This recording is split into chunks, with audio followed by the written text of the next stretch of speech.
Hello students, this is your science teacher Shikha and science third के chapter 11 में आज हम पढ़ने वाले हैं आवर यूनिवर्स का chapter.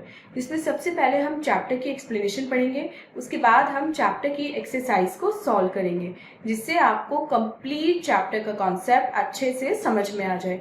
So without wasting any more time, let's get started. So students, this is our today's chapter number 11 and the name of the chapter is our universe. इस chapter में हम पढ़ेंगे अपनी यूनिवर्स, अपने ब्रह्मांड के बारे में।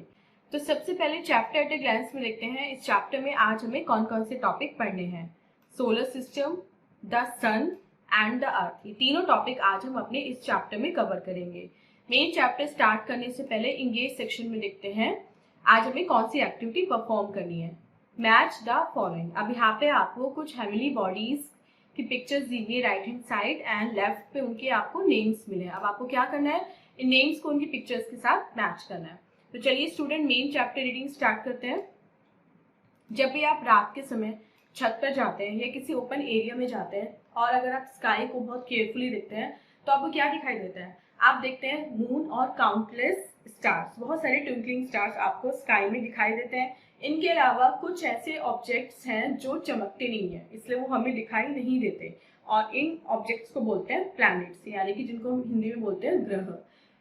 सिमिलरली इसी तरह if you see on a sunny day, अगर आप दिन के समय किसी स्काई को देखते हैं तो आपको क्या दिखाई देता है? आपको बहुत तेजी से चमकता हुआ सूरज दिखाई देता है, सन दिखाई देता है। अभी जो सन, प्लैनेट्स, मून, स्टार्स, ये क्या है? ये सब मिलके हमारा यूनिवर्स बनाते हैं, हमारा ब्रह्मांड बनाते हैं। हमारा यूनिवर्स एक बहुत बड़ा स्पेस है, बहुत बड़ा ओपन स्पेस है जिसमें सब चीजें समाई हुई होती हैं, including us, including our energy and including all the matter. जितना भी कुछ इस अर्थ पे है वो सब यूनिवर्स का एक पार्ट होता है। तो आज का फर्स्ट टॉपिक पढ़ते हैं सोलर सिस्टम। यूनिवर्स का एक पार्ट होता है सोलर सिस्टम, और सोलर सिस्टम में क्या क्या होता है? सोलर सिस्टम में होता है सन, 8 प्लैनेट्स और उनके मून। अब ये जो 8 प्लैनेट्स हैं वो है mercury, Venus, earth, Mars, Jupiter, Saturn, Uranus and Neptune. ये प्लैनेट्स जो है वो सन के चारों ओर घूमते हैं। प्लैनेट्स और मून की अपनी कोई लाइट नहीं होती, वो सन की लाइट से ही रिफ्लेक्ट होके चमकते हैं। प्लूटो, जिसको पहले हम एक एज अ प्लैनेट गिनते थे, अब वो एज अ प्लैनेट काउंट नहीं होता क्योंकि उसको हमने ड्वार्फ प्लैनेट, बौना ग्रह हम बोलते हैं। तो उसको हम पहले 9 प्लैनेट्स होते थे, अब हमारे केवल 8 प्लैनेट्स होते हैं। नेक्स्ट टॉपिक पढ़ते हैं सन।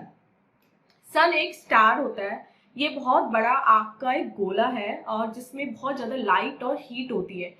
सन अर्थ से मिलियन टाइम्स बड़ा है, बहुत ज्यादा बड़ा है।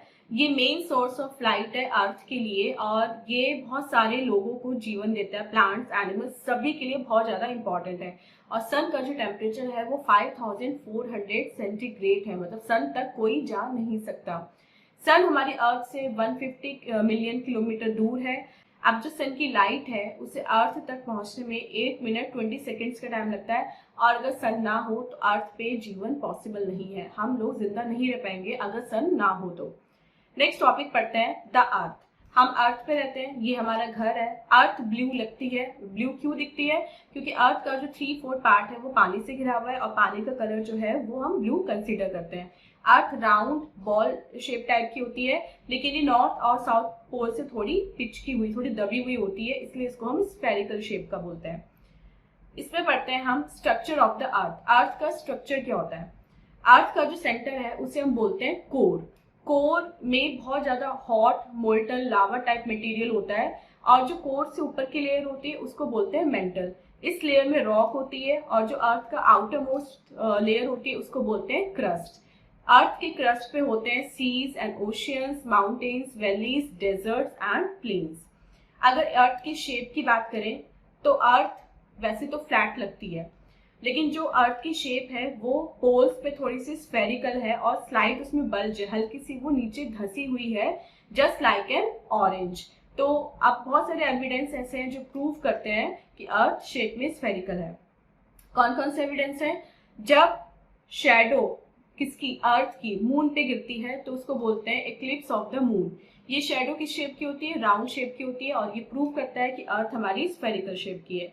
अगर आपने कभी कोई शिप देखा हो जो समुद्र में चल रहा हो और वो बिल्कुल किनारे पे पहुंच गया, मतलब उसे टर्न लेना हो, तो आपने नोटिस किया होगा कि पहले जो उसका लोअर पार्ट है वो डिसअपेयर होता है। ऐसा क्यों? बिकॉज जो शिप है वो सेल कर रहा है एक राउंड सरफेस पे, तो उसका पहले लोअर जो पार्ट है वो डिसअपेयर होगा, फिर धीरे धीरे वो पूरा डिसअपेयर हो जाएगा। ऐसे ही अगर हम स्पेस से अर्थ के फोटोग्राफ लें तो उसमें भी हमें अर्थ स्फेरिकल शेप की दिखती है। नेक्स्ट पढ़ते हैं लिविंग थिंग्स ऑन अर्थ। अर्थ पे कौन कौन सी लिविंग थिंग्स रहती हैं? अमंग ऑल द 8 प्लैनेट्स में प्रोबेबली शायद अर्थ ही एक ऐसा प्लैनेट है जहाँ पे लाइफ पॉसिबल है, जो लाइफ को सपोर्ट करता है। अर्थ पे मिलियंस ऑफ लिविंग थिंग्स रहती हैं क्योंकि अर्थ उन्हें जीवन देता है। कैसे देता है? अर्थ पे बहुत सारा पानी है और पानी सबको जिंदा रहने के लिए चाहिए होता है। इसमें थिन लेयर है एयर की, जिसको हम एटमॉस्फेयर बोलते हैं। हमारे एटमॉस्फेयर में ऑक्सीजन और दूसरी गैसेज हैं जो हमें ब्रीथ करने में हेल्प करती हैं, जिंदा रहने में हेल्प करती हैं। अर्थ ना ज्यादा बहुत ठंडी है ना बहुत ज्यादा गर्म है, इसका जो टेम्परेचर मॉडरेट है, तो इजिली यहाँ पे एडजस्ट कर पाते हैं। और दूसरे प्लैनेट्स में ये फीचर्स नहीं है। कुछ प्लैनेट बहुत ज्यादा गर्म है जबकि कुछ प्लैनेट्स बहुत ज्यादा ठंडे हैं, या फिर कुछ प्लैनेट में एटमॉस्फेयर ही नहीं है, कुछ पे वाटर नहीं है।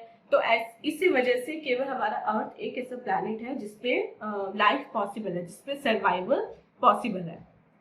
नेक्स्ट बात करते हैं मूवमेंट ऑफ अर्थ के बारे में। अर्थ अपने एक्सिस पे, अपनी धुरी पे पूरे टाइम घूमती रहती है। ये जो एक्सिस होता है ये एक इमेजिनरी काल्पनिक लाइन होती है जो अर्थ के सेंटर से पास होती है और कहाँ पे जाती है? नॉर्थ पोल से साउथ पोल से अर्थ के बीचों बीच ऐसे वो पास होती है। अब अर्थ टू टाइप के रोटेशन, मतलब टू टाइप का मूवमेंट दिखाता है, रोटेशन एंड रिवॉल्यूशन। रोटेशन क्या होता है? रोटेशन है अर्थ का मूवमेंट अपनी खुद की एक्सिस पे, और इस वजह से क्या होते हैं? इस वजह से होते हैं डे एंड नाइट।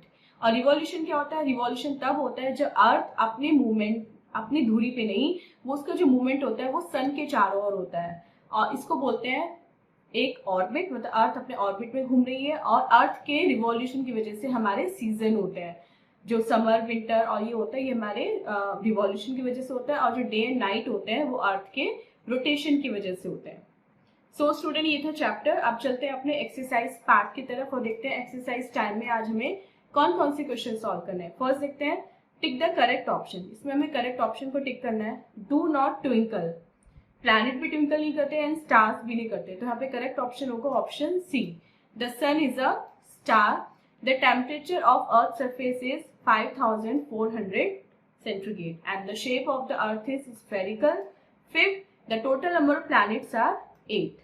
सेकेंड देखते हैं B part, fill in the blanks. The is a beautiful yet mysterious place, the universe. Second देखते हैं do not give light of their own stars and planets. Third, living things need air to breathe. Fourth, there would be no life on the earth without sun. And fifth, the center of the earth is called the axis. C देखते हैं right, true or false. The planets revolve around the sun. True. Second, the earth is million times bigger than the sun. No, false. उल्टा है, sun million times बड़ा है earth से. Third, the layer outside the core is called the mantle. True. Fourth, the earth has a moderate temperature. This is also true. And fifth, the earth spins all the time on its own axis. True. So students, this was the chapter and this was the exercise. I hope आपको complete chapter with exercise अच्छे से समझ में आ गया है। And this was our today's video. मिलते हैं अपने next video में इससे next chapter की explanation के साथ। Till then आप अपना बहुत बहुत ध्यान रखिएगा and bye bye.